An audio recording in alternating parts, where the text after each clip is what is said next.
नमस्कार, मी पंजाब डक हवामान अभ्यासक मुक्काम पोस्ट गुगळी धामणगाव तालुका शिलू जिल्हा परभणी. मी आहे आमच्या गावातल्या शेतातल्या धूळ पेरणी केलेल्या कापसाच्या शेतामध्ये.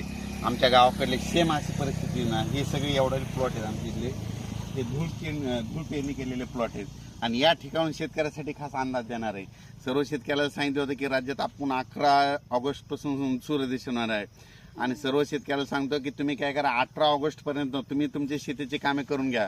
कारण की राज्यामध्ये जवळपास सांगायचं झालं तर 18 तारखेपर्यंत सूर्यदर्शन चांगलं होणार आहे, म्हणून हा अंदाज लक्षात. आता विभागावाही सांगायचं झालं तर नेमकं सूर्यदर्शन कसं कसं होणार आहे तुम्हाला सांगतो. तर उत्तर महाराष्ट्रामध्ये आता ना 14 पासून म्हणजे उद्या 14 ऑगस्टपासून म्हणजे उत्तर महाराष्ट्रामध्ये नंदुरबार, धुळे, जळगाव, त्याच्यानंतर नाशिक या भागामध्ये चांगलं सूर्यदर्शन होणार आहे आणि चांगलं 22 तारखेपर्यंत नाशिक जिल्ह्यामध्ये सूर्यदर्शन असणार आहे, म्हणून हा अंदाज लक्षात द्यायचा.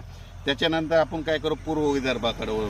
पूर्व विदर्भ आणि पश्चिम विदर्भाकडे देखील उद्यापासून चांगलं कडक सूर्यदर्शन होणार आहे, म्हणून हे अंदाज लक्षात द्यायचा. राज्यात एकंदरीत परिस्थिती झाली तर पूर्व विदर्भ आणि पश्चिम विदर्भाकडे चांगलं सूर्यदर्शन होणार आहे, म्हणून हा अंदाज लक्षात द्यायचा.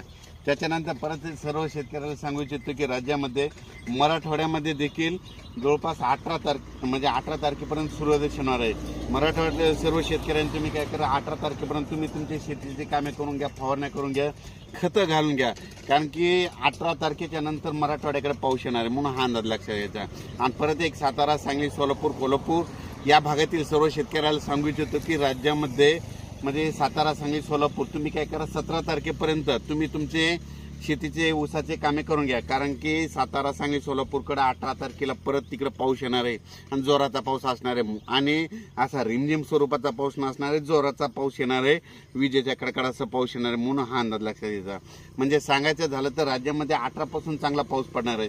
पण आता ह्या 3 दिवसामध्ये काय परिस्थिती राहणार आहे तर हे सर्व शेतकऱ्याला सांगू इच्छितो. म्हणजे आता म्हणजे आज आहे 13 ऑगस्ट, म्हणजे उद्या 14, 15, 16च्या दरम्यान तुम्हाला एक सांगतो की लातूर जिल्ह्यामध्ये उदगीर, तसेच अहमदपूर, त्याच्यानंतर नांदेड, त्याच्यानंतर सगरोळे, बिलोली, पुन्हा आदिलाबादच्या नंतर यवतमाळ, त्याच्यानंतर तसा तो भागमध्ये ह्या भागामध्ये थोडाफार पाऊस राहणार आहे. म्हणजे ह्या 2-3 दिवसामध्ये तिकडल्या भागामध्ये पाऊस राहणार आहे. मराठवाड्यात देखील उघड असली पण तिकडल्या आदिलाबाद, सगरोळी त्या भागाकडे पाऊस असणार आहे, म्हणून हा अंदाज लक्षात घ्यायचा. पण राज्यात एकंदरीत परिस्थिती जर चांगलं 16 तारखेपर्यंत चांगलं सूर्यदर्शन घडणार आहे, म्हणून हा अंदाज लक्षात घ्यायचा. परत सर्व शेतकऱ्याला सांगू इच्छितो की राज्यामध्ये जवळपास आता जिल्ह्यावाईज सांगायचं झालं तर म्हणजे अमरावती, अकोला, वर्धा, नागपूर, भंडारा, गोंदिया या भागामध्ये म्हणजे उद्या 14 पासून चांगलं सूर्यदर्शन होणार आहे, म्हणून हा अंदाज लक्षात घ्यायचा. चांगलं 22 तारखेपर्यंत तिकडे सूर्यदर्शन राहणार आहे, म्हणून हा अंदाज लक्षात घ्यायचा. त्याच्यानंतर बुलढाणा, जळगाव, नंदुरबार, धुळे, नाशिक, त्याच्यानंतर अहमदनगर या भागात, संगमनेर, मुंबई आणि कोकणात देखील ह्या 2-4 दिवसामध्ये सूर्यदर्शन चांगलं घडणार आहे, म्हणून हा अंदाज लक्षात घ्यायचा. पण मराठवाड्यात देखील चांगलं सूर्यदर्शन होणार आहे, म्हणून ही देखील सर्व शेतकऱ्याला सांगू इच्छितो. माझ्या 13 जूनचा प्लॉट असलेला आणि या 13 जूनच्या प्लॉटला देखील खूप शेंगा येतात. ह्याचा माल लागलेला 13 जूनचा प्लॉट आहे. तर सर्व शेतकऱ्याला परत एक सांगू इच्छितो की आता काय झालं, पावसानं उघाड दिलेली आहे, पण उघाड दिलेली फायदेशीर असते. कारण की ना जितके उघाड भेटल्याच्यानंतर ट्रेस भेटल्याच्यानंतर सोयाबीनला जास्त फुलं लागतात, म्हणून हे जे सूर्यदर्शन हे निसर्गाला काळजी असते म्हणून हे. पण परत एकदा आता सर्व शेतकऱ्यासाठी जिल्ह्यावाई विभागवाई अंदाज सांगतो. आता उत्तर महाराष्ट्राकडे घेऊ. उत्तर महाराष्ट्राकडे सांगायचं झालं तर राज्यामध्ये आता उत्तर महाराष्ट्राकडे म्हणजे जवळपास आणखीन उद्याचे दिवस 14 तारखेपर्यंत थोडा पाऊस आहे, पण 15 ते 22च्या दरम्यान पुन्हा तिकडं चांगलं कडक ऊन पडणार आहे, म्हणजे हा अंदाज लक्षात घ्यायचा. आणि नंतर 22च्या नंतर तिकडे चांगला पाऊस येणार, म्हणून हा अंदाज लक्षात घ्यायचा. त्याच्यानंतर काय करू, मराठवाड्यात देखील वळू. मराठवाड्यात देखील अशीच परिस्थिती राहणार आहे. कारण की मराठवाड्यात देखील म्हणजे आता ह्या स्थानिक वातावरण तयार होऊन म्हणजे दिवसा कडक जर ऊन पडलं तर ह्या 2-3 दिवसामध्ये म्हणजे 14, 15, 16च्या दरम्यान चांगला एक पाऊस येणार आहे.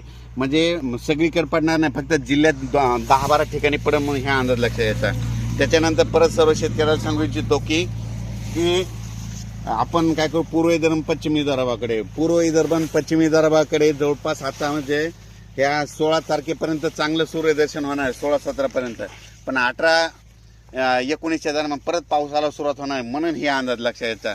आणि सर्व शेतकऱ्याला सांगायचं होतं आता सध्या म्हणजे 18 तारखेदरम्यान राज्यामध्ये काय होतंय, स्थानिक वातावरण तयार होतंय आणि त्या ठिकाणी पाऊस येतो म्हणून हे देखील लक्षात द्यायचं. म्हणजे अचानकच पाऊस येतो तो पडतो म्हणून हे लक्षात द्यायचं.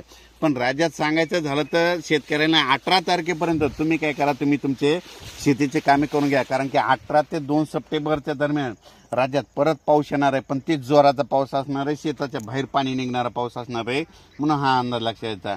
म्हणजे हे 18 तारखेपर्यंत तुम्ही तुमचे शेतीचे कामे करून घ्या. अचानक वातावरणात बदल झाला तर परत एक मेसेज दिला जाईल. पण राज्यामध्ये 18 तारखेपर्यंत चांगलं सूर्यदर्शन असणार आहे. काही काही भागामध्ये 22पर्यंत जाईल, काही काही भागामध्ये लवकर पाऊस सुरू होईल. लवकर पाऊस सुरू कसा होईल तर लवकर जवळपास 16-17 तारखेला म्हणजे सातारा, सांगली, सोलापूर, त्याच्यानंतर लातूर, अहमदपूर, उदगीर, त्याच्यानंतर यवतमाळ, त्याच्यानंतर नांदेड, हिंगोली, परभणी ह्या भागामध्ये जरा लवकर पाऊस होईल. कारण की इकडून पाऊस इकडे येणार आहे, तसंच पुढं परत सरकत जाणार आहे. म्हणजे इकडून तिकडे पाऊस जाण्यामुळे हे अंदाज सर्व शेतकऱ्यांना लक्षात येतात. अचानक वातावरणात बदल झाला तर लगेच एक मेसेज दिला जाईल. धन्यवाद.